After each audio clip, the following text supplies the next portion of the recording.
तो ये dielectric constant होता है, ये यूनिट लेस होता है। क्या होता है? Unit less. ना तो कोई यूनिट होती है इसकी, ना कोई डायमेंशन। आप कहोगे ऐसा क्यों, यूनिट क्यों नहीं होती? बताता हूँ। अगर आप इस रिजल्ट से, यानी इसको आप ब्रैकेट के अंदर बंद कर लीजिए, इंपॉर्टेंट है, इस रिजल्ट से कैपिटल के को आप लिखोगे एप्सिलॉन आर, इसी को बोलते हैं एप्सिलॉन अपॉन एप्सिलॉन नॉट। जब सेम फिजिक्स की क्वांटिटी का रेशियो होता है, ध्यान दे दिया जाए मेरी बात का, सेम फिजिक्स की क्वांटिटी का जब रेशियो होता है तो डायमेंशन लेस होता है, यूनिट लेस होता है।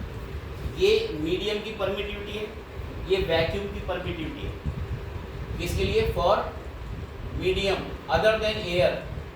ये क्या होता है? फॉर एयर या वैक्यूम। लेकिन नाम क्या है इसका? इलेक्ट्रिकल परमिटिविटी फॉर मीडियम, और इसको बोलते हैं electrical permittivity for free space. Vacuum मतलब फ्री स्पेस, फ्री स्पेस को वैक्यूम बोला जाता है, एयर या वैक्यूम। तो इसलिए ये यूनिट लेस होता है, समझ आएगा। बट इसका नंबर होता है। वाटर के लिए के अलग होगा, वाटर भी डाइलेक्ट्रिक सब्सटेंस है, उसका 81 होता है। तो ये फोर्स होता है बिटवीन, कह सकते हैं कि अगर स्पेस में कोई मीडियम इंट्रोड्यूस है तो force on either of charge ये होता है, force on either of charge. अब कहोगे बिटवीन क्यों नहीं बोला आपने? अगर एयर होता तो एक बहुत इंपॉर्टेंट बात है इसमें, मैंने कल जेई का एक क्वेश्चन भी सेव किया था, उसी के बाद में एक बार फिर से रिपीट करने जा रहा हूँ कि ये जो फोर्स लिखा है, यानी इसको मैं लिख सकता हूँ ऐसे 1/4 पाई एप्सिलॉन नॉट कैपिटल के Q1 Q2 upon R square. यानी ये जो फोर्स लिखा है, ये वाला चीज़ और ये वाली चीज़ सेम ही तो है। लेकिन यहाँ पे अगर मैं बता दूँ, अगर एयर वैक्यूम हो जाता है, एयर में जो फोर्स होता है F नॉट, वो 1/4 pi epsilon not Q1 Q2 upon R square होता है। और मीडियम में जो फोर्स होता है बिटवीन द चार्जेस, वो यही रहेगा 1/4 पाई एप्सिलॉन ही रहेगा, नॉट रखेंगे, बट इसमें कैपिटल के नहीं लिखेंगे। लेकिन force any charge, force on any charge, net force कह सकता हूँ, नेट फोर्स, ये चेंज हो जाएगा। ये कितना हो जाएगा? वो वही है ये फोर्स, यानी F नॉट बाई के कितना हो जाएगा? Force on any one charge. मतलब कहने का मतलब, जब क्वेश्चन जेई में आया था वो कि दो चार्ज दे रखे थे Q1 Q2, एयर में फोर्स इसका F नॉट लग रहा है। अगर मैं इन दोनों के बीच में कोई मीडियम डाल दूँ, क्या डाल दूँ? मीडियम इंट्रोड्यूस कर दूँ, तो अभी जो फोर्स लगेगा इसमें, वही फोर्स अभी भी वही लगेगा, यानी F नॉट ही लगेगा। मीडियम का कोई फर्क नहीं। बिटवीन द चार्जेस की बात हो रही है, बिटवीन,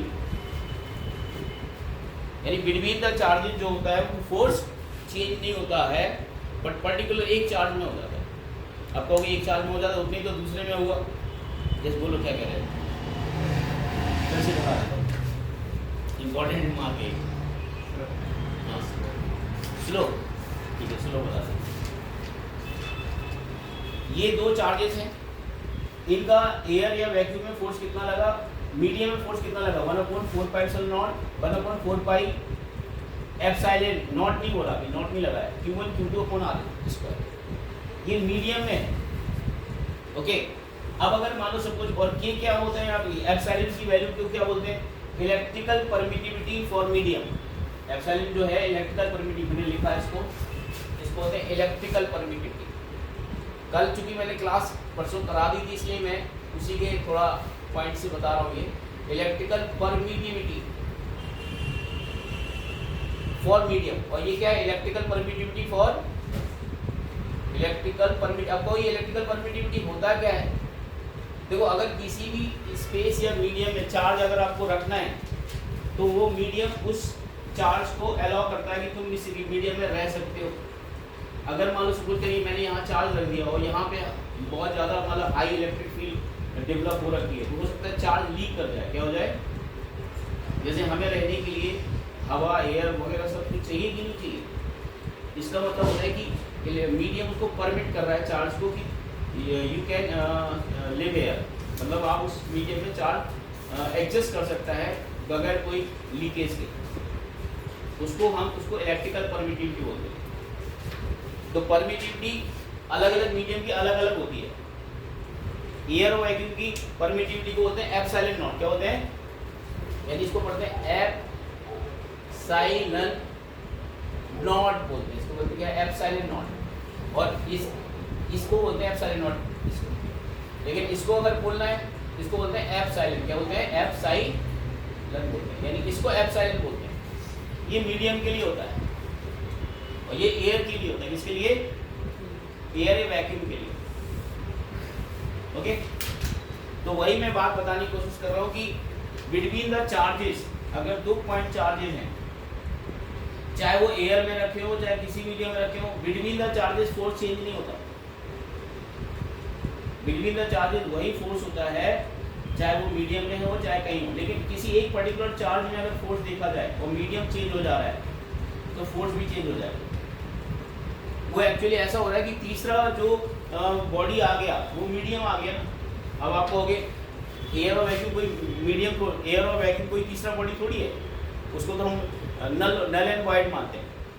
लेकिन अगर इसी में स्पेस में अगर हम कोई मीडियम ले आए तो इन दोनों के अलावा मीडियम भी इसमें फोर्स लगाने लगता है।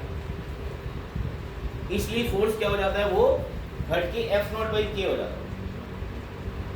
किसी पर्टिकुलर चार्ज में फोर्स बदलेगा लेकिन दोनों चार्जों के बीच में फोर्स नहीं बदलेगा। इस पॉइंट को नोट भी करना है, पहले इतना नोट कर लीजिए।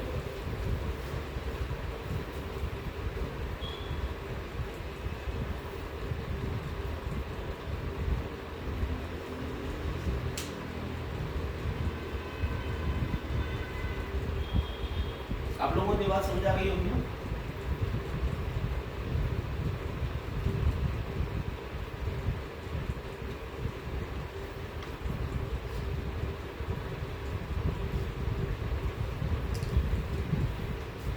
और कोई डाउट हो इसमें तो बता दो अभी, क्योंकि मैं क्वेश्चन जब पूछूंगा तो आंसर मिलना चाहिए। सूर्य आपको क्लियर हो गया? आपसे पूछ रहा हूँ सूर्य मैडम।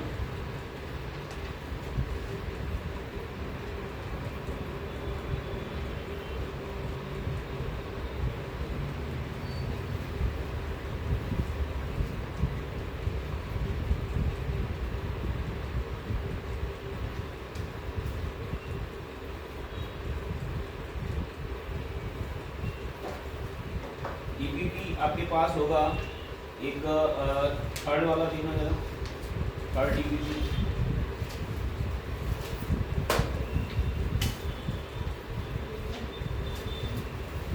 चलो थोड़ा सा और बता देता हूँ फिर पूछता हूँ।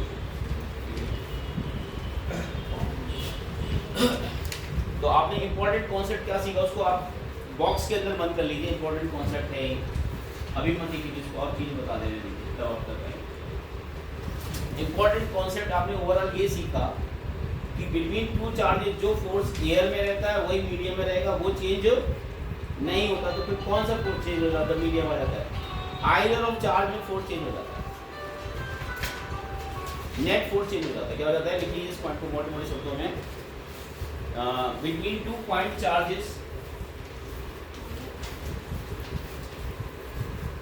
Between 2 point charges electrostatic force is independent of medium. Between 2 point charges, electrostatic force is independent of medium. मतलब ये क्या हुआ, चाहे एयर हो चाहे कोई मीडियम हो, बिटवीन जो होगा वो चेंज नहीं होगा। तो फिर कौन सा चेंज हो जाता है मीडियम इंट्रोड्यूस होने से?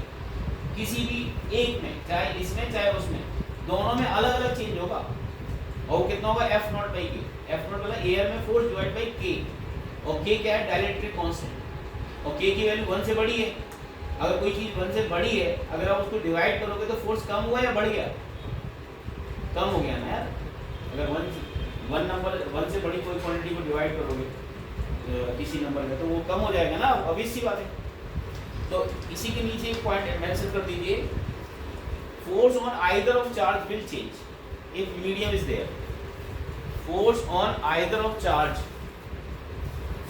force on either of charge will change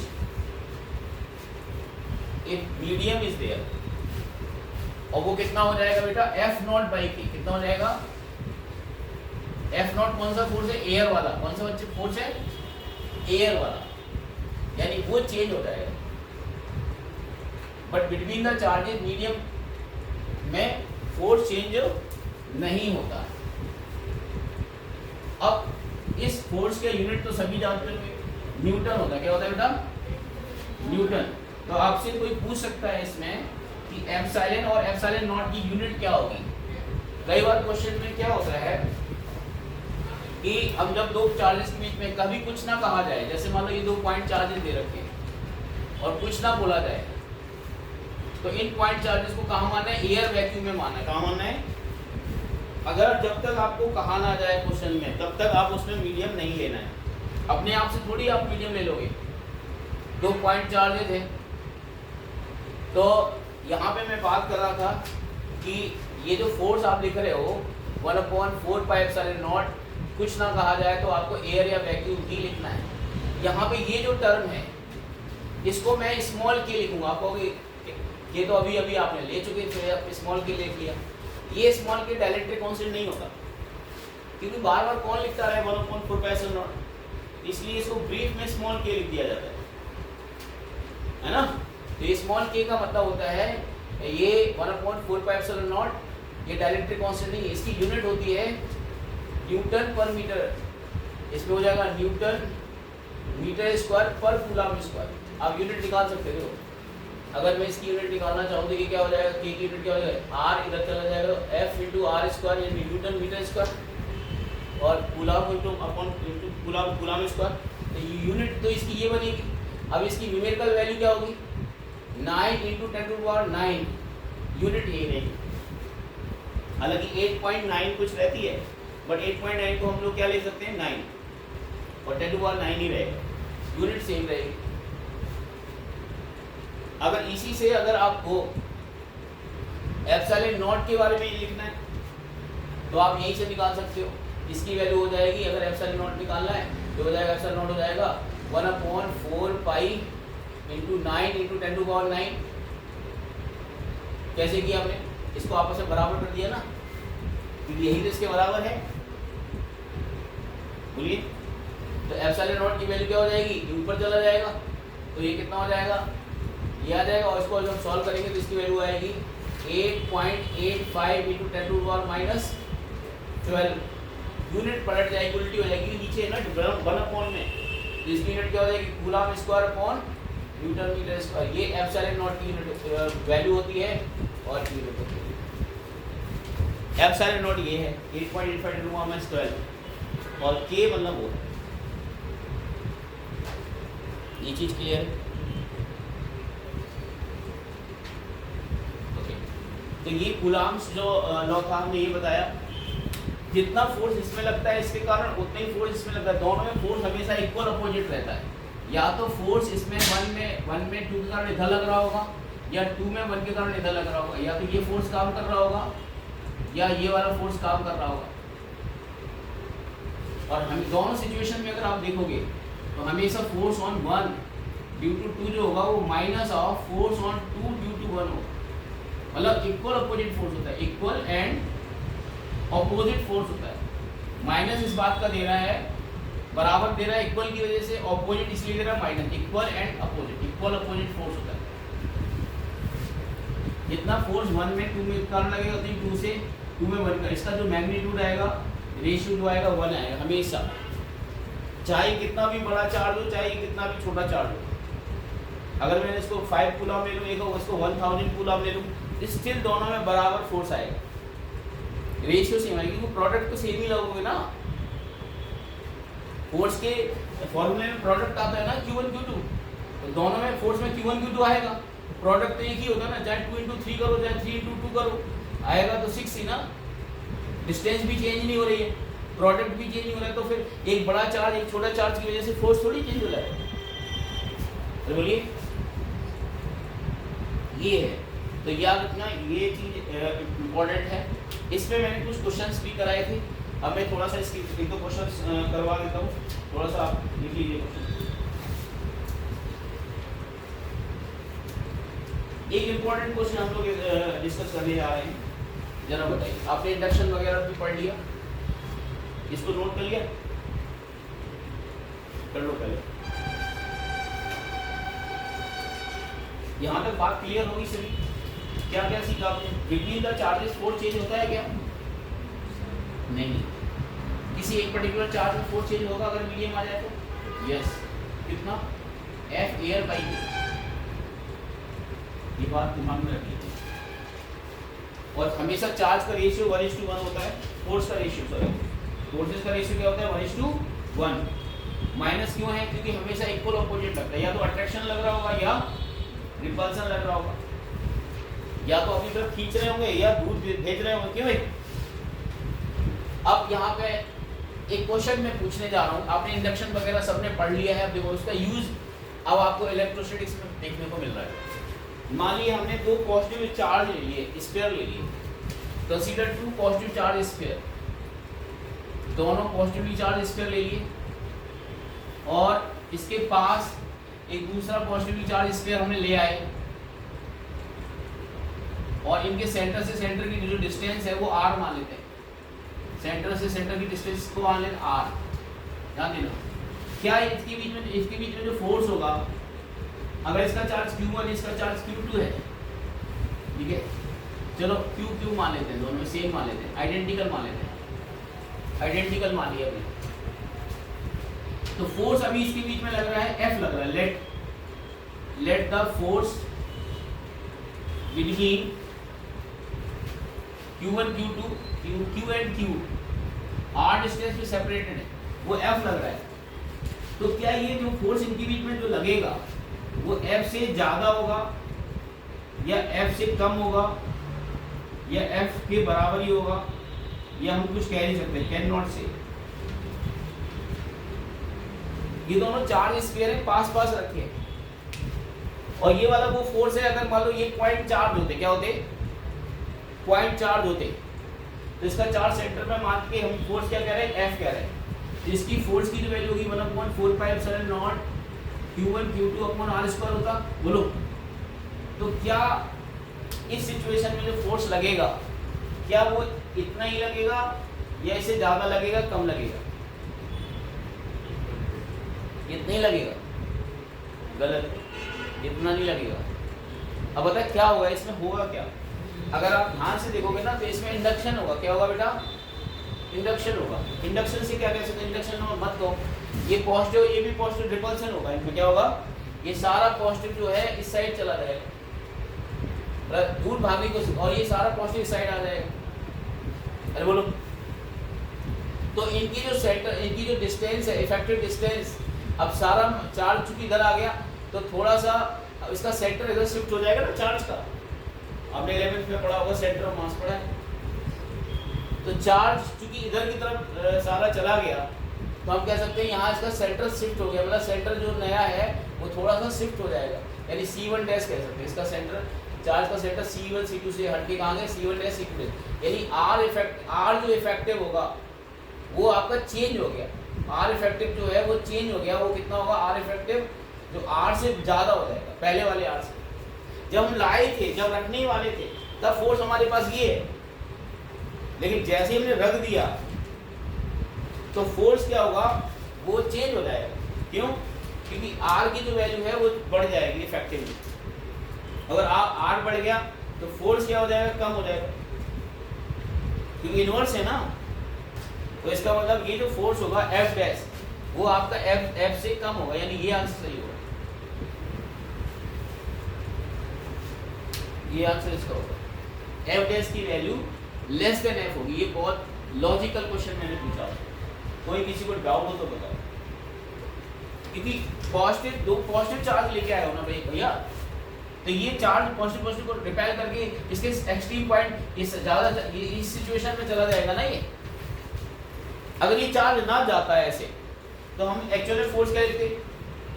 अगर स्कूल में एग्जाम में क्वेश्चन आएगा तो आंसर आप इसका यही लिख दोगे F, और वो इतना सीरियसली लेगा नहीं। लेकिन सही में आंसर क्या होना चाहिए? ये वाला। आर इफेक्टिव क्या हो जाएगा, बढ़ जाएगा, तो फोर्स क्या हो, कम। ये समझ में आ, आर इफेक्टिव कैसे बढ़ गया, पॉजिटिव पॉजिटिव रिपेल कर गया ना दूर, इसलिए फोर्स की वैल्यू जो हो जाएगी वो कब हो जाएगी, एफ से। अब मैं इसी में एक आपके लिए सोचने के लिए कह देता हूँ, अगर सेम सिचुएशन अगर हम दूसरे के लिए दिया, अगर कह दिया what would happen if both square have opposite sign, अगर इसी सिचुएशन में एक प्लस होगा एक माइनस हो जाता, तब क्या होगा, सोच के बताइए।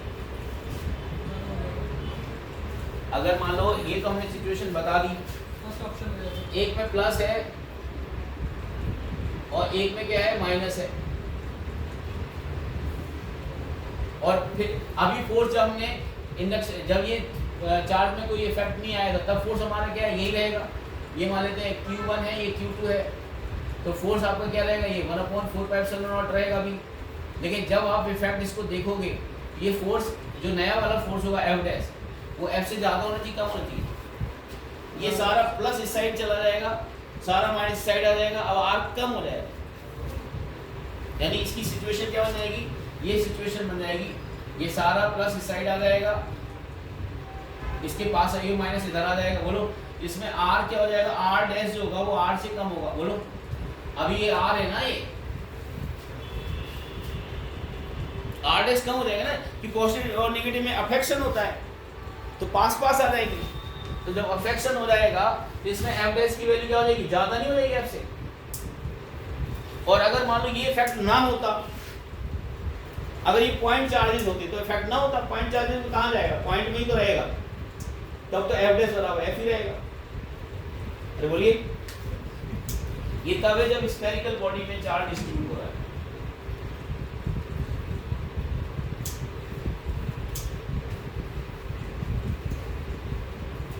क्लियर हो गई बात, क्लियर? किसी को डाउट हो तो कोई बताइए। और याद रखना, इलेक्ट्रोस्टैटिक फोर्स जो है कंजर्वेटिव फोर्स, लिख लीजिए, electrostatic force is conservative force, electrostatic force is conservative force.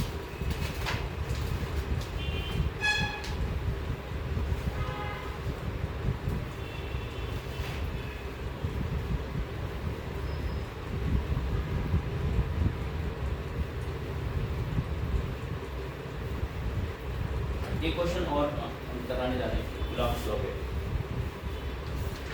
हटा दो इसको। आपने कंडक्शन का कॉन्सेप्ट समझा है। कंडक्शन का कॉन्सेप्ट में क्या होता है, चार्ज ट्रांसफर हो जाता है। कंडक्शन में क्या होता है, बॉडी को टच करना पड़ता है या मेटल से कनेक्ट करना पड़ता है कंडक्शन में, और इंडक्शन में कनेक्ट नहीं करना पड़ता है। ठीक है, रबिंग में इलेक्ट्रॉन ट्रांसफर हो जाते हैं। ओके, ये सिखाया हुआ है, पढ़ते हो ना, जो मैं पढ़ा चुका हूँ वो रिवाइज करते हो ना। ठीक है, एक क्वेश्चन है, बढ़िया क्वेश्चन है। Force between two identical spheres A and B carrying same charge. Force between two identical spheres A and B having same charge, same charge दे रखा है दोनों, having same charge and separated by distance r, and separated by distance r, r distance से separated है।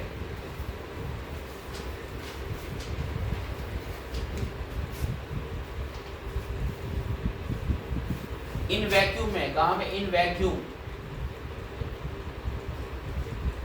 Is F, मतलब दो charge हैं, identical है और सेम चार्ज है और r डिस्टेंस सेपरेटेड है, वैक्यूम में रखे हुए हैं और उनके बीच में फोर्स कितना F है।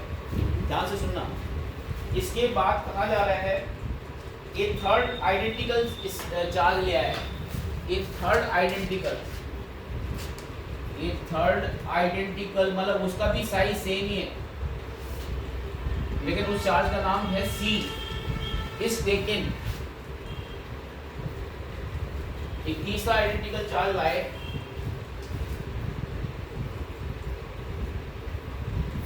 C first brought in contact with A and then B. C is first make contact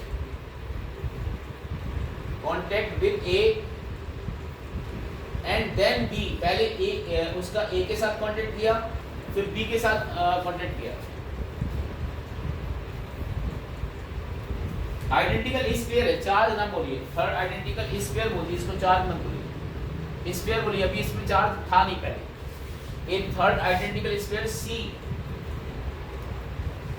identical sphere C is taken, इसको सही कर लीजिए, इसको चार्ज न मत मानिए, तीसरे स्फीयर को चार्ज नहीं मानिए, ठीक है। Third identical sphere is taken and first brought in contact with A या with contact make contact with A and then B, पहले A के साथ कांटेक्ट किया, फिर इसके साथ B के बाद B से कांटेक्ट किया। Now C is taken away,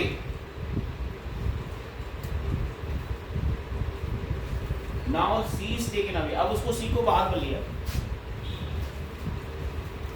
Now C is taken away, now C is taken away, force between A and B becomes, force between A and B becomes, अब A और B के बीच में force क्या हो जाएगा ये बताना है आपको, ऑप्शन में दे रहा हूं, F/4, फर्स्ट ऑप्शन है F/4, सेकेंड ऑप्शन है F/8, थर्ड ऑप्शन है 3F/4, 3F/4 and fourth option है 3F/8। इनमें से कोई एक आंसर है, दिमाग लगाइए क्योंकि मैंने कंडक्शन सिखा दिया है और अभी अभी मैंने कूलॉम्स लॉ भी बता दिया।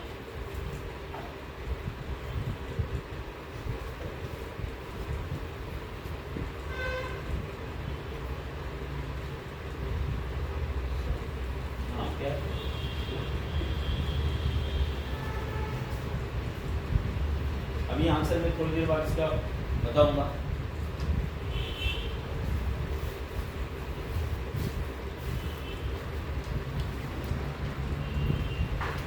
चलिए आप करिए क्वेश्चन।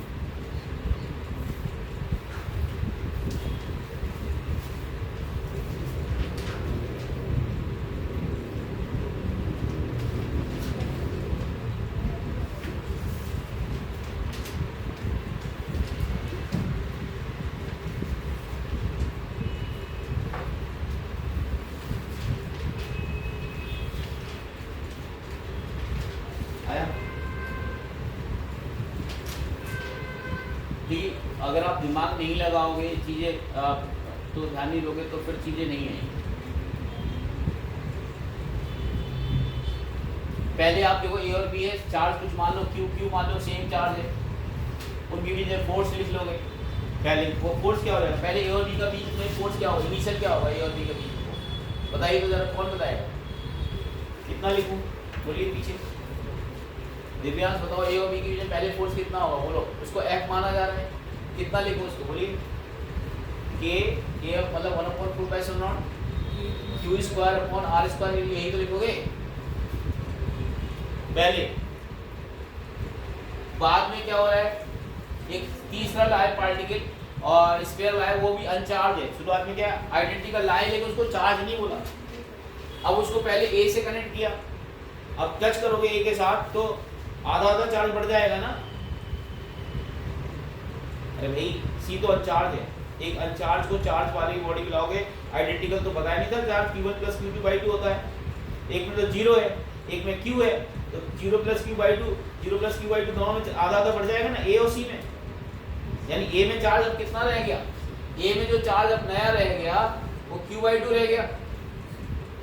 अब यही चीज सेम अब हमने किसके साथ, C को, अब C के पास चार्ज कितना आ चुका है, C के पास चार्ज आ चुका है, C के पास चार्ज आ चुका है Q/2, और B के पास चार्ज कितना है Q। अब इन दोनों को टच करोगे तो इन दोनों का भी तो मीन होगा।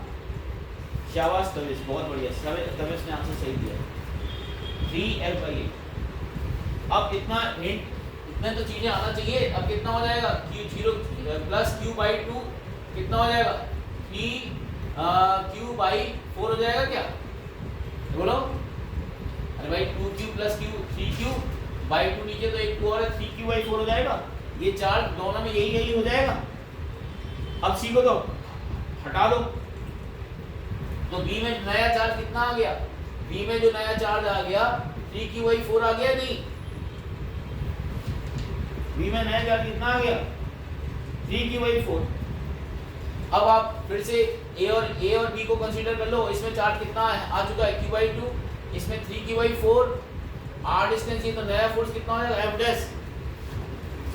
कितना लिखूं, बोलिए, k कितना, q/2 into 3q/4 upon r², कितना हो जाएगा, ये f/3f/8 आएगा कि नहीं आएगा, बोलो।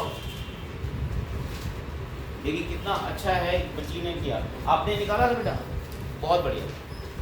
जो ध्यान देगा ना, दिमाग कंसंट्रेट रखेगा, वही सिलेक्ट भी होगा और अच्छा भी करेगा। ज्ञान तो सभी को एक जैसा मिल रहा है, तो मैं भेदभाव तो कर नहीं रहा हूँ, इनको ज़्यादा समझाऊँ तो उनको समझा, सबको बराबर समझ, बट कॉन्सेंट्रेट रहना, ध्यान रखना। कंडक्शन की बात मैंने सिखाई थी, काम आई कि नहीं आई, बोलो। कोई डाउट हो तो बता दो, अभी कोई भी डाउट हो तो बता दीजिए, किसी को भी। अर्चना,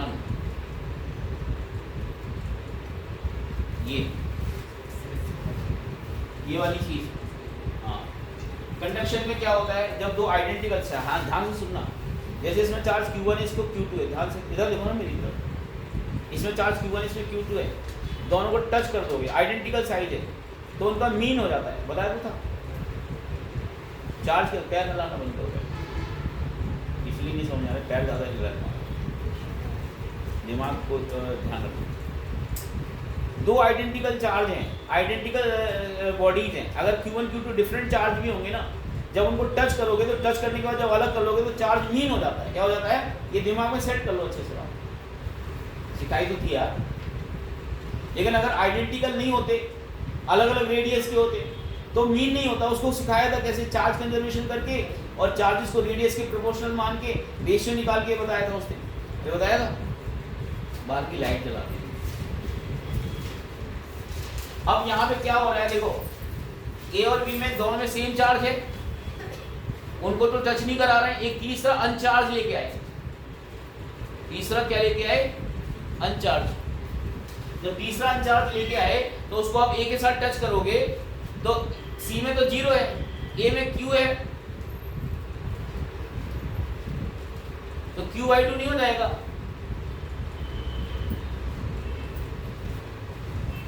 कितना हो जाएगा, दोनों में q/2 हो जाएगा, सी में भी q/2 और उसमें भी, ए में भी q/2 हो जाएगा। अरे ठीक है, अब हमने क्या किया, सी को बी के साथ टच करा दिया। बी के साथ चार्ज कितना है पहले से, q, ठीक है। तो जब हम सी के साथ टच कराएंगे, सी को बी के साथ, तो अब q/2 और एक के पास q है, उन दोनों का मीन नहीं लोगे, q/2 प्लस q कितना होता है, 3q/2। अरे भाई सी के पास चार्ज कितना है, q/2 आ गया कि नहीं, कहां से आया, ए के टच कराने से। और अब उसको बी के साथ टच करा और बी के पास चार्ज कितना है, q, तो अब बी का चार्ज q और सी का चार्ज जो q/2 आ गया, उन दोनों का मीन नहीं होगा। यस, बी पे चार्ज q कैसे आया, वो तो पहले ही से दे रखा है ना भाई।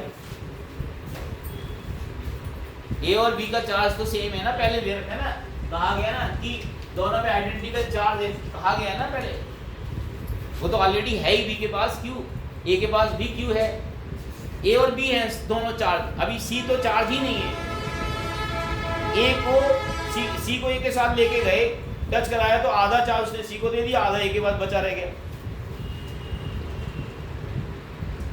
अब बी के पास लेके गए, बी के पास चार्ज कितना, अभी भी q है ना, उसको तो टच नहीं, अब सी को टच कर रहे हैं बी, और सी के पास q/2 आ चुका है और बी के पास q है, तो अब q/2 प्लस q का मीन कितना होगा, q/2 प्लस q/2, यानी 3q/4 नहीं होगा। अब c के बाद और b के बाद दोनों के बाद चार्ज कितना होगा 3q/4। अब c को हटा दिए सिस्टम से। अब आपके पास a का नया चार्ज कितना है q/2 और b का नया चार्ज कितना है 3q/4। तो नया फोर्स कितना होगा k q1 q2/r²। और इसमें जरा देखो 3/8 बाहर आ गया कि नहीं आ गया, और k q²/r² क्या हो गया F। तो फोर्स कितना हो गया 3/8 F। मतलब कंडक्शन का यूज बताया हमने। देखो कंपटीशन में क्वेश्चन सीधा सी आजकल भी ये मैं बता देता हूँ बच्चों, आप सतर्क हो जाओ, सावधान हो जाओ कि बोर्ड में भी क्वेश्चन कॉन्सेप्चुअल आने लगे हैं, फॉर्मूले बेस्ड क्वेश्चन नहीं आ रहे हैं आजकल। आप पिछले साल का इस साल का जो बोर्ड का पेपर है वो बोर्ड वाले बच्चे जिसने दिया उससे पूछ लेना कि बोर्ड का पेपर कॉम्पिटिटिव की तरफ चला गया है। जिसने स्ट्रॉन्ग कॉन्सेप्ट नहीं सीखे होंगे ना वो बोर्ड भी अच्छे से नहीं कर पाएंगे, आगे कॉम्पिटिशन में भी दिक्कत हो जाएगी।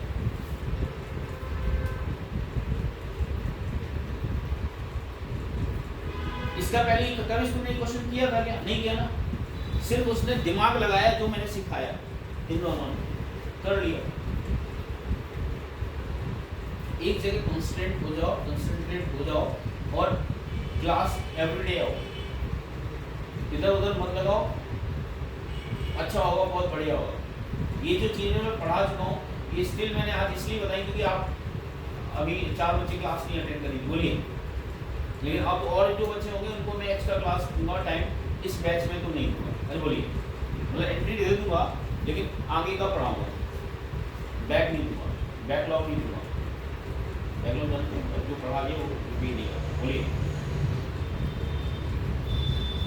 ओके, चलिए तो ये लिख लो फटाफट, और इस क्वेश्चन को खुद ही बनाना है घर, एक बार घर में। क्वेश्चन तो बहुत तरीके से बन सकते हैं बट सारे क्वेश्चन कराता रहूं तो आगे टॉपिक भी तो पढ़ाना है। बोलिए, एक और इम्पोर्टेंट कॉन्सेप्ट सिखाने जा रहा हूँ, बहुत ही इम्पोर्टेंट है, सीख लीजिए। हटा दूं इसको, इरेज कर दूं। एक इम्पोर्टेंट कॉन्सेप्ट ये है, अच्छा डिफरेंशिएशन कितने लोगों को आता है? हाथ उठाइए जरा। डिफरेंशिएशन डेरिवेटिव आता है, बेसिक लेवल का डिफरेंशिएशन। x की पावर n का डिफरेंशिएशन नहीं आता, x की पावर n का डिफरेंशिएशन होता है n × x की पावर n-1। लिख देता हूँ प्रश्न, मतलब 11 से फॉर्मूला पढ़ के याद कर लिया, कोई नहीं। y बराबर क्या होता है x की पावर n है अगर, क्योंकि यहाँ पे ये चीज इंपॉर्टेंट चीज है जो मैं बताने जा रहा हूँ। y बराबर क्या है x की पावर n, इसका जो dy/dx होता है वो क्या होता है n, पावर आगे जाती है और एक पावर कम हो जाती है, ये इतना तो याद कर ही सकते हो ना। अब जरा देखिए क्वेश्चन क्या है मेरा, सुनिए जरा एवरीवन, लिखना मत करिए, समझिए। एक हमारे पास चार्ज स्फीयर है, चार्ज बॉडी है ये, चार्ज बॉडी है ये, और इसका टोटल चार्ज जो है वो Q है। टोटल चार्ज जो दे रखा है इसका वो कैपिटल Q गिवन है। क्या ये गिवन है? इससे एक चार्ज हमें निकालना है, इसका कुछ पार्ट हमें निकाल लेना है, मतलब इससे कुछ चार्ज हमें इसके दो पार्ट कर देने हैं। इसके दो पार्ट कर दिए हमने, क्या कर दिए? It divides in two parts, divides in two parts, इसके दो पार्ट्स में हमने डिवाइड कर दिया। अब आइडेंटिकल करा नहीं करा ये हमें कुछ नहीं बताया हमने आपको, बस दो पार्ट में डिवाइड करना है। ऐसे डिवाइड करना है कि अगर दोनों पार्ट्स कुछ डिस्टेंस पे रखे जाएं, ये दोनों पार्ट कुछ डिस्टेंस पर रखे जाएं, तो इनकी अगर इसमें चार्ज हमने कुछ निकाल ली, divide two parts in such a way force between these two charge is maximum. इसके लिए जो फोर्स क्या लगे वो मैक्सिमम लगे। तो इनके चार्जेस क्या होने चाहिए, इनके आपस में चार्जेस क्या होने चाहिए इन टर्म्स ऑफ क्यू बताना है। क्वेश्चन ये है, बहुत ही जबरदस्त क्वेश्चन है और बहुत ही बेसिक है। मतलब एक चार्ज को दो पार्ट में डिवाइड करना है, Q1 Q2 part, Q1 Q2 में ऐसे डिवाइड करना है कि जब वो r डिस्टेंस में रखे जाए तो फोर्स उसमें मैक्सिमम लगे। ये है सिंपल सा क्वेश्चन, लिख लीजिए। Charge body total charge given is q, divides in two parts in such a way force between these two charge is maximum. Force जो लग रहा है इनके बीच में मैक्सिमम लग रहा है, then what is q1 and q2, यानी q1 q2 की वैल्यू क्या होनी चाहिए, और आपको q1 q2 की वैल्यू q के टर्म में बताना। तो कैसे करते हैं मैं बताऊं क्या?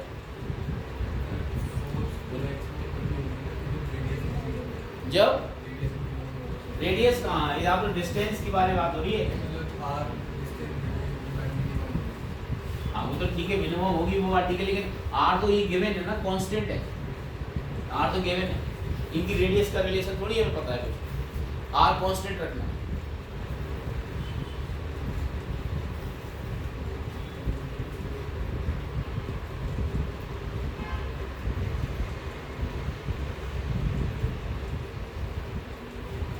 देखो तरीका क्या, सीख लो जरा सभी लोग। मान लो कैपिटल क्यू चार्ज आपको गिवन है, इससे हमने कैपिटल क्यू से स्मॉल क्यू चार्ज निकाल लिया, यानी इसको दे दिया, यानी इसी से निकाला तो कोई चार्ज कम हो जाएगा ना, मास कम होगा तो चार्ज अपने आप कम हो जाएगा ना, बोलिए।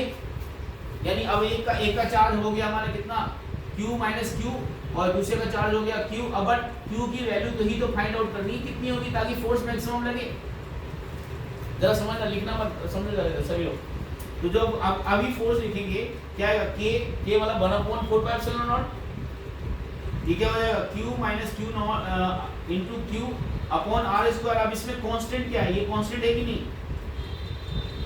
अब इस फोर्स को कैसे लिख सकते हो, k अपॉन आर स्क्वायर, ये बन जाएगा q into Q minus Q square, ऐसे लिख सकते हैं।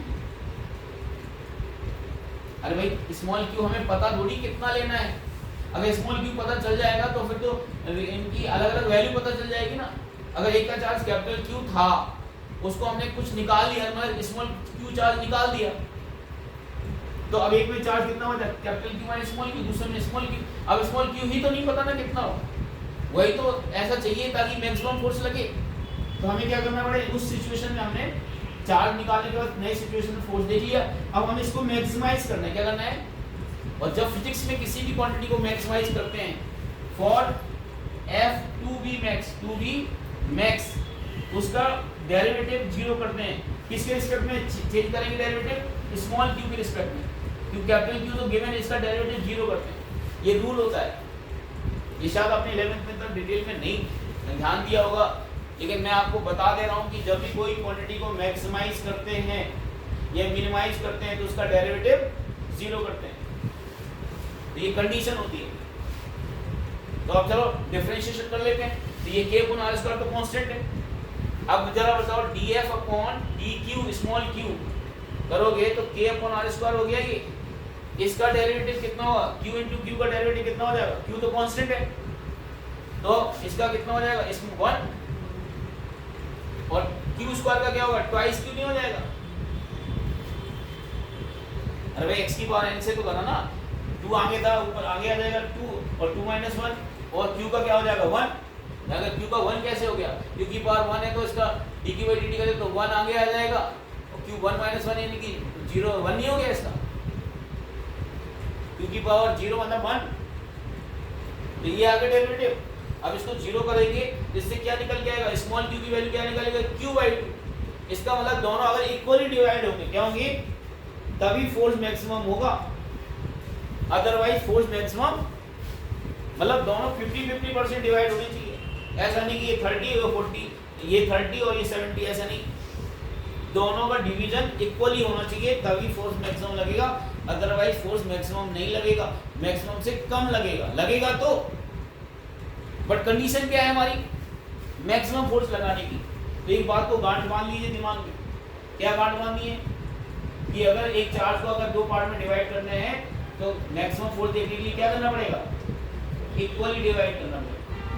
और अगर अब इस सिचुएशन में अगर मैक्सिमम फोर्स आपसे पूछा जाए तो मैक्सिमम फोर्स की वैल्यू क्या होगी बताओ ना, इस सिचुएशन में मैक्सिमम फोर्स कितना होगा,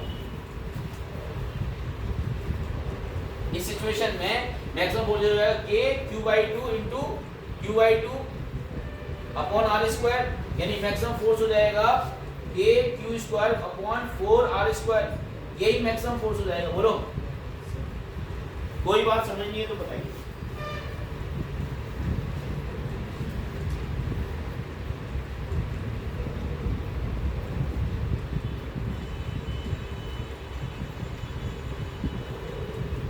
क्या सीखा आपने? दो चार्जेस के बीच फोर्स मैक्सिमम कब लगेगा? जब दोनों बराबर बराबर डिवाइड होंगे। वो हमने यहाँ प्रूव करके निकाल भी दिया। हम ऐसे बोल नहीं रहे कि हवा बोल दिया आपको कि मैक्सिमम फोर्स लगाने के लिए आधा आधा करना पड़ेगा, वो डेरिवेशन से निकल के आ गया। बोलो फिर कुछ बोलना चाह रहे हो?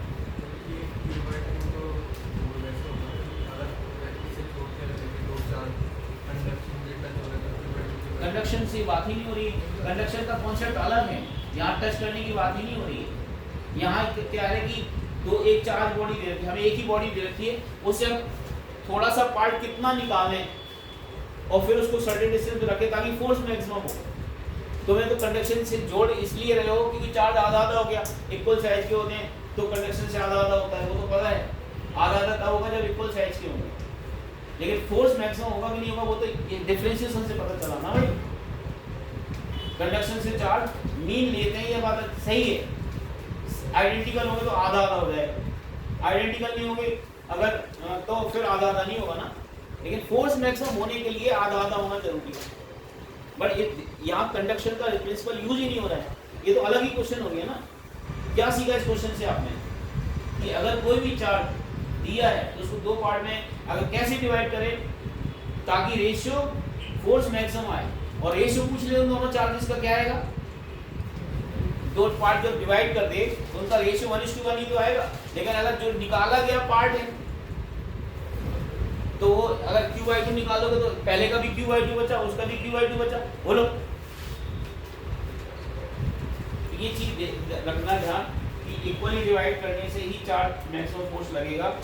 Okay,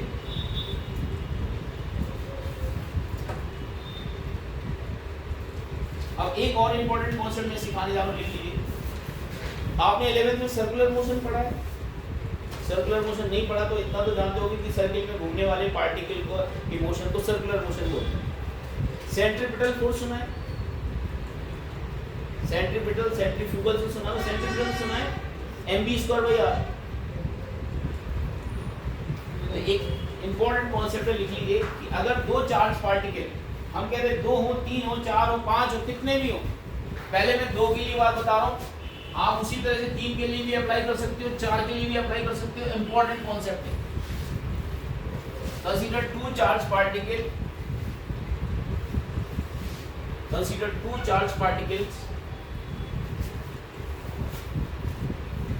of mass small m and charge q1 and minus q2, q1 and minus q2, उनके मास m है। क्या है? ये charge particle mass m, carrying charge q1 and minus q2। Minus q2 fixed है। माइनस q2 क्या है बेटा? वो फिक्स्ड है। और q1 जो है वो सर्किल में घूम रहा है जिसका मास स्मॉल m दे रखा है। ये आपका जो मास है ये फिक्स्ड है, ये सेंटर पर है और ये इसके चारों तरफ घूम रहा है। तो ये जो घूम रहा है चारों तरफ, इसकी रेडियस जो है r है। सर्किल की रेडियस कितनी है? r। Radius of circle is r। Circle की रेडियस कितनी है? r दे रखी है।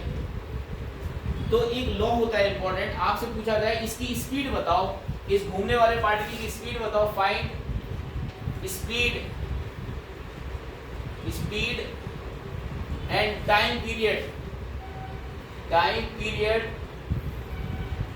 Of q1। स्पीड का मतलब ये जो जिस स्पीड से घूम रहा है उसकी स्पीड बतानी है, और जो पूरा एक चक्कर कंप्लीट कर रहा है कितने टाइम में, वो आपको टाइम पीरियड बताना है, t बताना है। तो इसका कॉन्सेप्ट क्या है जरा समझ लीजिए। अब मुझे बताओ, इन दोनों में जो फोर्स लग रहा होगा वो इलेक्ट्रोस्टैटिक फोर्स लग रहा है। कौन सा लग रहा है? अट्रैक्टिव लग रहा है, रिपल्सिव लग रहा है? Q minus Q plus Q में क्या होता है? अट्रैक्शन होता है। तो टुवर्ड सेंटर लगेगा। बोलो, एक इंपॉर्टेंट कॉन्सेप्ट होता है जो आपने 11th में गौर नहीं किया होगा, मैं अभी बता देता हूँ कि whenever a particle moving in a circle, तो टुवर्ड सेंटर जो फोर्स होता है वो सेंट्रीपिटल फोर्स होता है। कितना होता है? एक इंपॉर्टेंट कॉन्सेप्ट जरा लिख लीजिए concept. whenever a particle is moving in a circle, whenever particle moving in circle, net force towards center is equal to centripetal force. क्या होता है? सेंट्रीपिटल फोर्स के बराबर होता है. ये इंपॉर्टेंट कॉन्सेप्ट है. अब सेंट्रीपिटल फोर्स होता कितना है? सेंट्रीपिटल फोर्स की जो वैल्यू होती है वो mv²/r होती है. इसी को mr ओमेगा स्क्वायर बोलते हैं. ओमेगा तो जानते हो क्या होता है? एंगुलर फ्रीक्वेंसी या एंगुलर वेलोसिटी. v स्पीड है. कौन सी? Linear speed. और ओमेगा कौन सी? Angular speed. तो ये पॉइंट, ये बात से आपको ये क्वेश्चन सॉल्व हो पाएगा.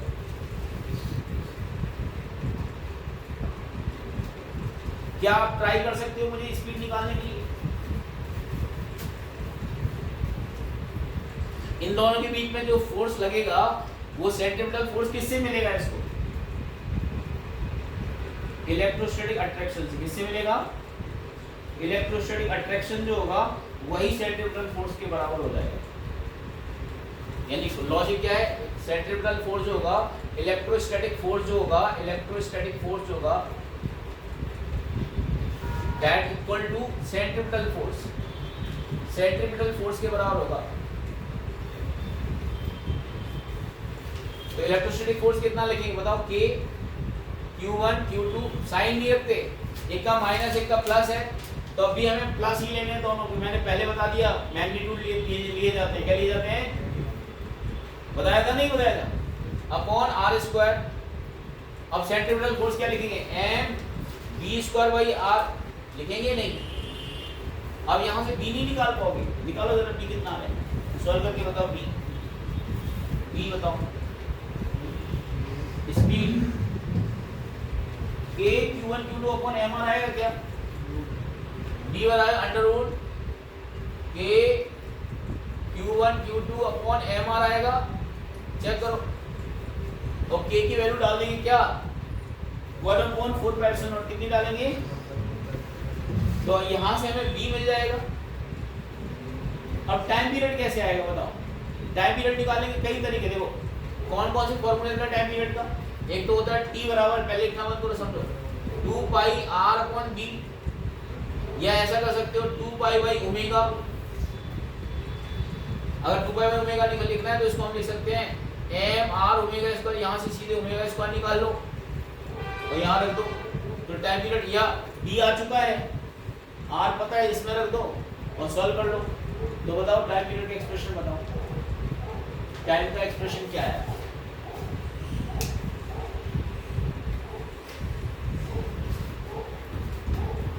जो भी मैं ये चीजें करा रहा हूँ ये बच्चों स्टैंडर्ड है.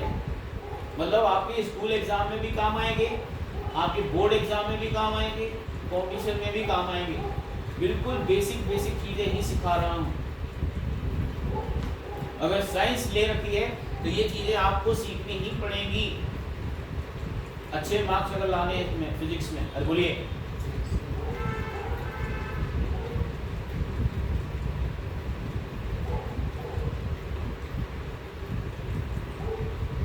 कैलकुलेशन जितना ज़्यादा करोगे उतना ही अच्छा फिजिक्स आपका हो जाएगा. जितना ज़्यादा रटोगे, थ्योरी पढ़ोगे, उतनी ही बकवास फिजिक्स हो जाएगा. अरे बोलिए. रिस्पॉन्स नहीं दिया किसी ने. थ्योरी रटने से फिजिक्स नहीं आती. थ्योरी को समझ के क्वेश्चन लगाने से फिजिक्स आती है. जैसा मैं करवा रहा हूँ वैसा करने से फिजिक्स आती है. ये बात आप जितनी जल्दी समझ जाओगे उतनी अच्छा. अब वो ढरे वाली पढ़ाई जो है ना 11th वाली, वो काम नहीं आएगी. अब आपको अपना लेवल बढ़ाना होगा, अपनी दिमाग की सोच बढ़ानी होगी, थिंकिंग एबिलिटी बढ़ानी होगी.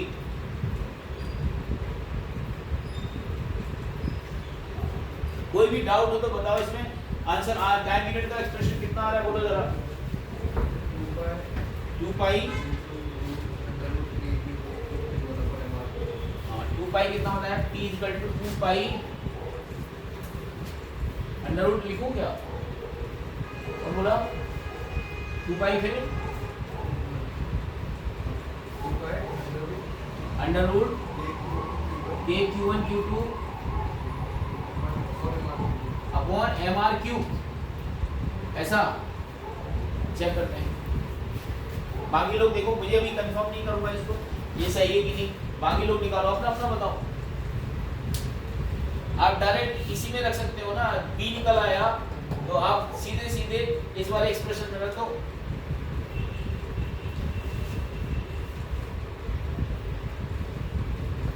ये तो आंसर आ ही नहीं सकता, गलत आ रहा है। वैल्यू तो रखना है यार, वैल्यू क्यों नहीं रख पा रहे हो? टाइम पीरियड का वैल्यू क्या होता है? 2 पाई अपॉन बी को लिख सकते हो क्या? Q1 Q2 नीचे आएगा ना, 2 पाई R अपॉन बी, तो बी क्या है आपका? बी है आपका अंडर रूट ऑफ के Q1 Q2 अपॉन MR, ये बन जाएगा 2 पाई और MR की पावर 3 अपॉन के Q1 Q2 आएगा, ये आएगा। आपने कैलकुलेशन गलत किया आपने, वीरू, ये आएगा वैल्यू। कैलकुलेशन तो सही करना सीख लो बच्चों, क्योंकि अब आप क्लास 12th में हो। किसमें हो बच्चों? 12th में हो, अब बड़े बच्चे हो गए हो आप। अरे बोलिए, अब कैलकुलेशन बर्दाश्त वो माफ नहीं होगी, क्योंकि कैलकुलेशन गुणा भाग तो आना चाहिए ना, क्यों दिव्यांश?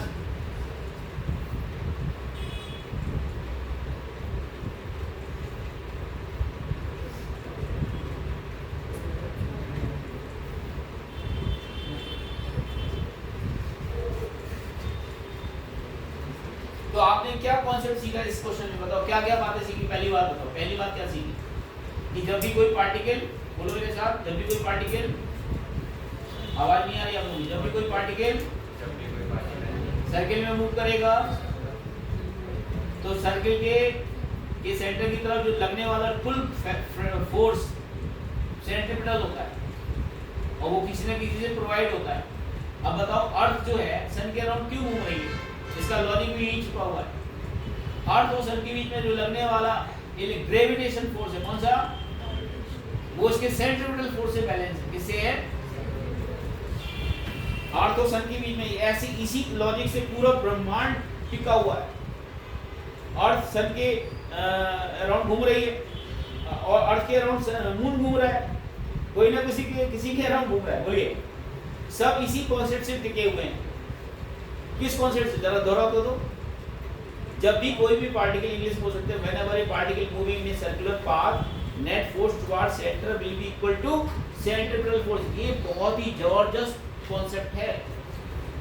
एक बार बोल दो जरा, whenever a particle moving in a circular path, net force towards centre will be equal to centripetal force. और वो जो नेट फोर्स सेंट्रीपिटल होता है वो कहीं ना कहीं से प्रोवाइड होता है। जैसे यहाँ पे किससे प्रोवाइड हो रहा है? इलेक्ट्रोस्टैटिक से। किससे प्रोवाइड हो रहा है? यानी इलेक्ट्रोस्टैटिक कोई सेंट्रीपिटल फोर्स बना दिया आपने। और अर्थ और प्लैनेट के बीच में अगर फोर्स देखा जाए तो वहाँ पे ग्रेविटेशन फोर्स जो है वो सेंट्रीपिटल फोर्स बन जाएगा। बोलिए,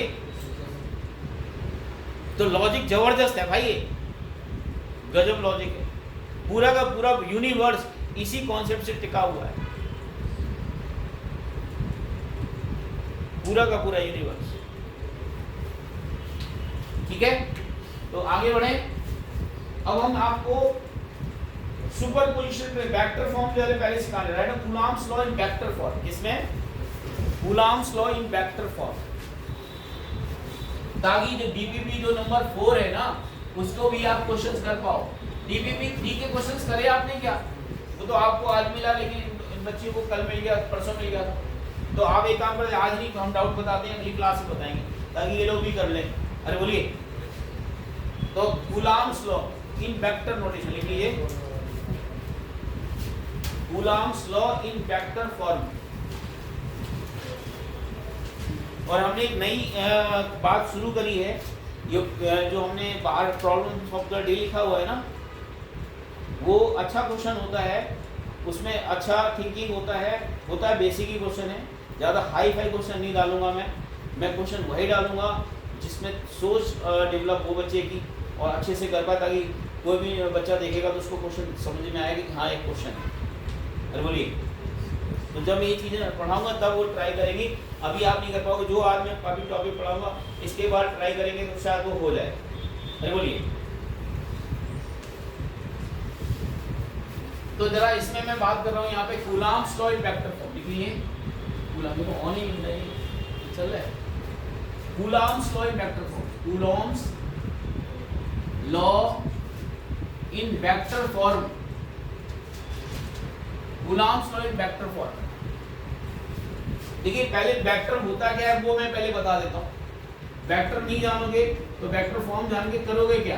अरे बोलिए, सही बोला है नहीं बोला? ये मान लो y एक्सिस है और ये क्या है? x एक्सिस है। और ये कौन सी होती है? z axis. z एक्सिस कहाँ होती है? आपकी तरफ, और नेगेटिव z नीचे की तरफ। इस तरफ एक यूनिट वेक्टर होता है। क्या होता है? यूनिट वेक्टर किसको बोलते हैं? Unit vector. यूनिट वेक्टर जो होता है उसका मैग्नीट्यूड 1 होता है। क्या होता है? मैग्नीट्यूड ओनली डायरेक्शन होती है। क्या होती है? Only direction. लेकिन मैग्नीट्यूड कितना यूनिट वेक्टर का होता है? 1। मॉड मतलब मैग्नीट्यूड। यूनिट वेक्टर डायरेक्शन देने का काम करता है। एक्सेस की तरफ यूनिट वेक्टर क्या होता है? आई कैप। क्या होता है? इधर यूनिट वेक्टर क्या होता है? माइनस आई कैप। बोलो मेरे साथ, माइनस आई कैप। इधर यूनिट वेक्टर क्या होता है? इधर क्या होता है? आवाज नहीं आई। इधर क्या होता है? इधर क्या होता है? माइनस। नेगेटिव डायरेक्शन में माइनस लगा दें। ये यूनिट वेक्टर होते हैं। और वेक्टर लिखा कैसे जाता है उसको देख लेते हैं। लिख लो फटाफट।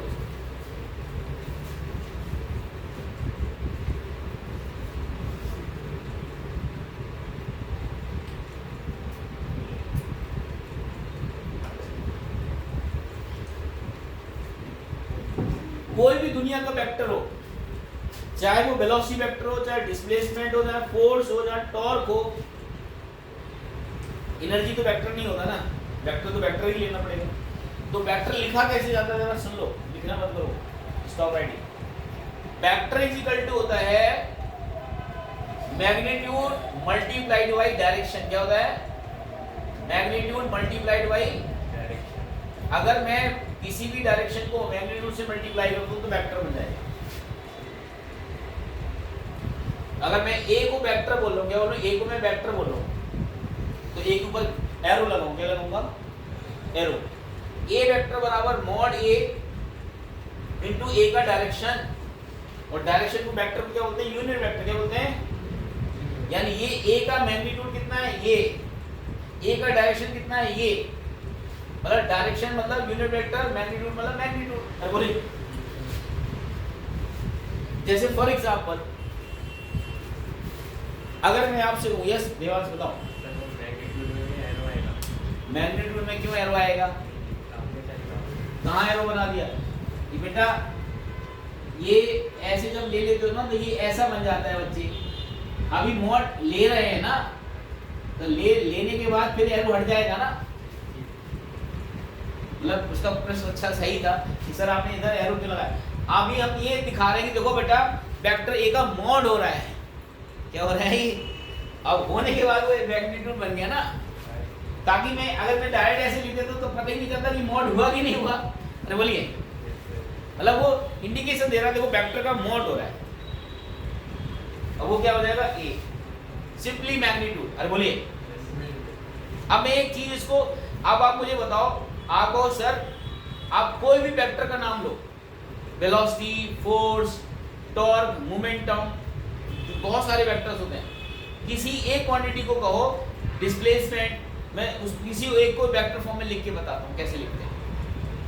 नाम लो कोई भी वेक्टर का, वेलोसिटी वेक्टर ले लो, टॉर्क ले लो, फोर्स ले लो, कोई भी वेक्टर का नाम लो, मैं उसी को दिखाता हूँ इसमें वेक्टर फॉर्म में लिख के। अरे बोलिए, नाम तो लो। वेक्टर तो सारे वेक्टर एक ही तरीके से तो दिखाए जाएंगे। बोलिए, नाम लो वेक्टर का कोई भी। टॉर्क ले लिया इसने, इसने मन कर रहा है टॉर्क लेने का, ठीक है। तो अगर टॉर्क ले लिया इसने तो टॉर्क वेक्टर को हम कैसे लिखेंगे? देखिए, टॉर्क का मतलब पहले समझ में आना चाहिए। तुमने तो ले लिया टॉर्क, लेकिन 11th में टॉर्क पढ़ाया गया। टॉर्क होता है क्या? Force into perpendicular distance. क्या होता है? हाँ मतलब कहने का मतलब है जैसे मान लो ये कोई पॉइंट है और यहाँ पर एक ये स्ट्रिंग से कनेक्टेड, यहाँ पे मैं कोई फोर्स लगा रहा हूँ, यहाँ पे कोई फोर्स लगा रहा हूँ F, ये डिस्टेंस R है, तो आपका कहा जा सकता है इसका कंपोनेंट लेना पड़ेगा परपेंडिकुलर टू लेंथ, यानी इसका अगर मान लो ये एंगल थीटा मान लेते हैं तो ये इसका कंपोनेंट इधर क्या आएगा F sin थीटा, इधर क्या आएगा F cos थीटा आएगा। तो टॉर्क का मतलब क्या होता है? टॉर्क का मतलब होता है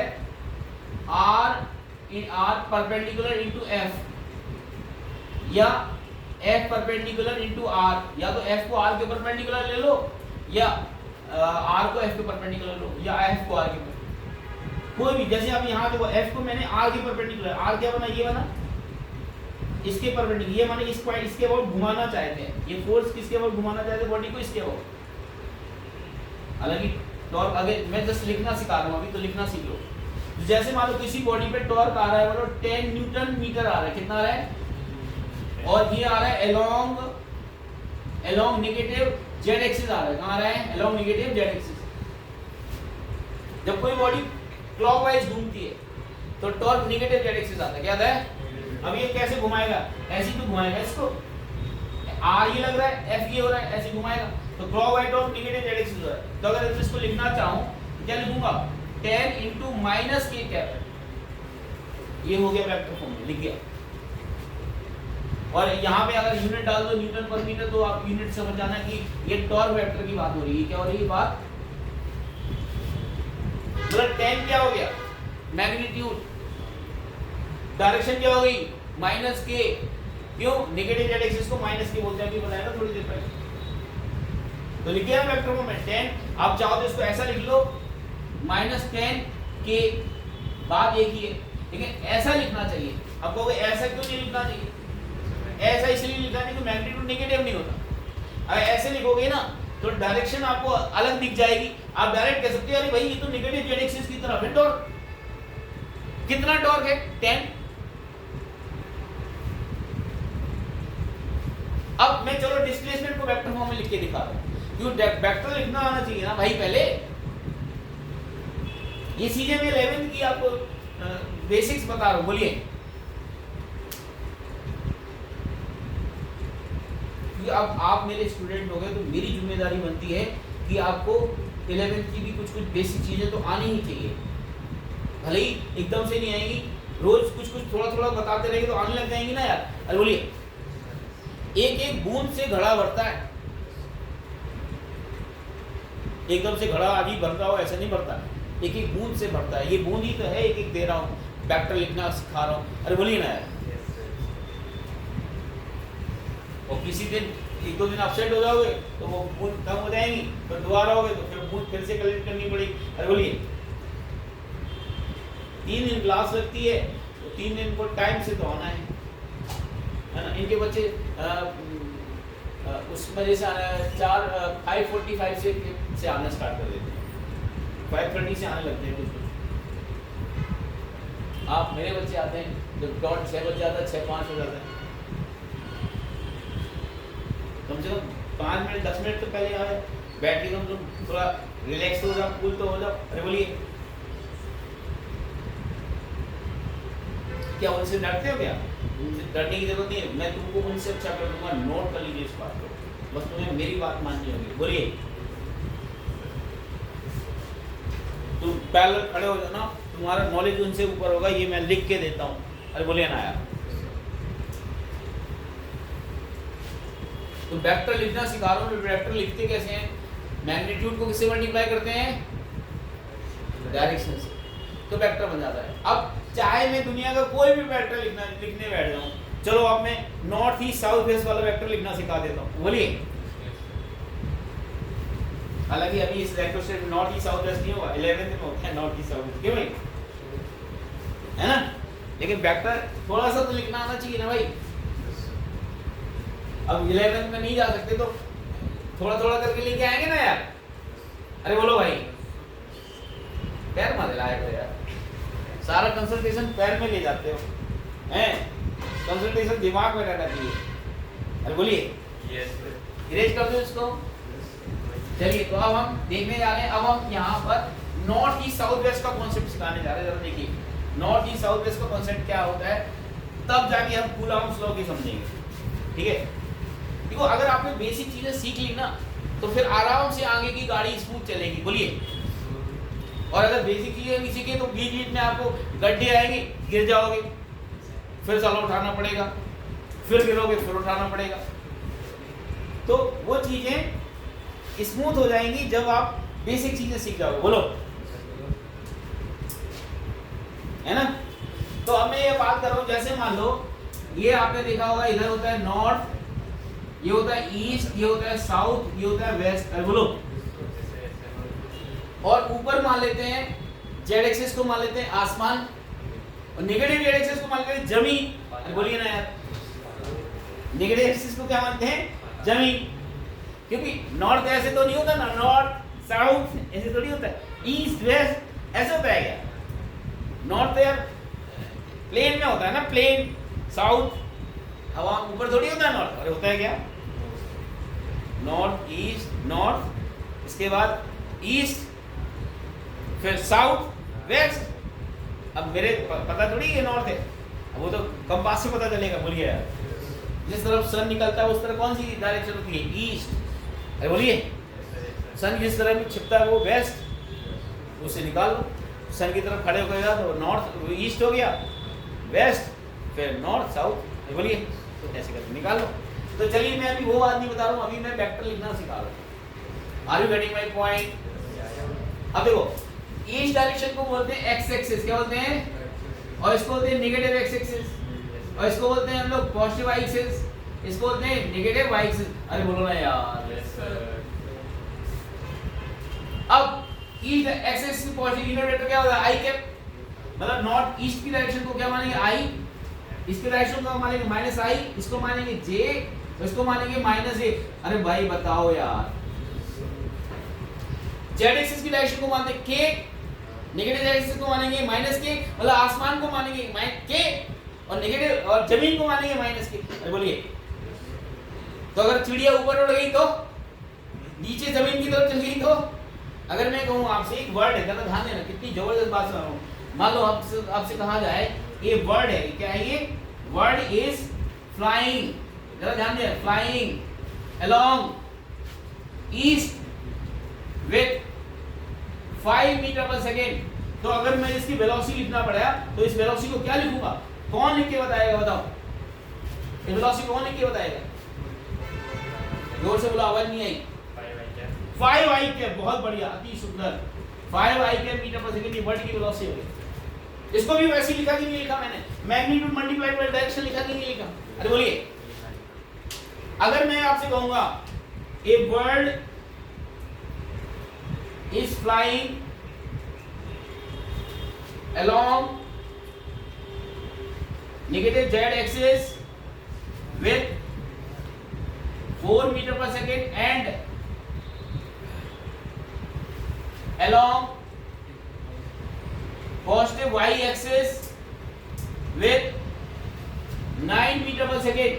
तो आप वेलोसिटी वेक्टर लिखो। क्या लिखो इसका? वेलोसिटी वेक्टर लिखो। तो इसमें दो कंपोनेंट आएंगे वेलोसिटी के। कौन कौन से कंपोनेंट आएंगे? X Y component and Z component. कौन सा आएगा? दोनों कंपोनेंट को अलग अलग लिख लो और जोड़ दो, वो नेट वेक्टर बन जाएगा। क्या बन जाएगा? अरे बोलो ना यार, दोनों वेक्टर को अलग अलग लिख लो और जोड़ दो, नेट वेक्टर बन जाएगा, वेलोसिटी वेक्टर। अरे बोलिए, तो क्या लिखेंगे बताओ जरा, बताओ। Velocity vector is equal to minus के 4k कैप। अब देखो माइनस इसके साथ मतलब ऐसे लिखो, ये लिखना तरीका सही है, प्लस 9j कैप ये, और बाद में इधर मीटर पर सेकंड लिख दो, वो अच्छा रहेगा कि वेलोसिटी की बात हो रही है। वेक्टर लिखना आसान हुआ कि नहीं हुआ बताइए?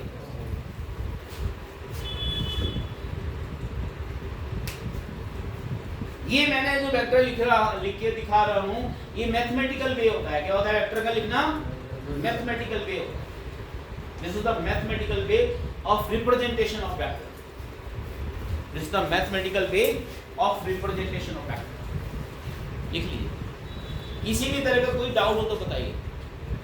जितना चीजें सीखोगे उतना ही दिमाग बढ़िया होगा, उतना ही आप कॉन्फिडेंट हो जाओगे और स्टार बन जाओगे। बोलो यार।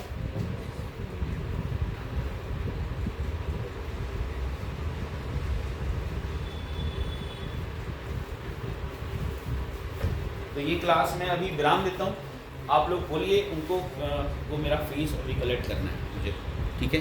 आप फीस कलेक्ट करवा दीजिए।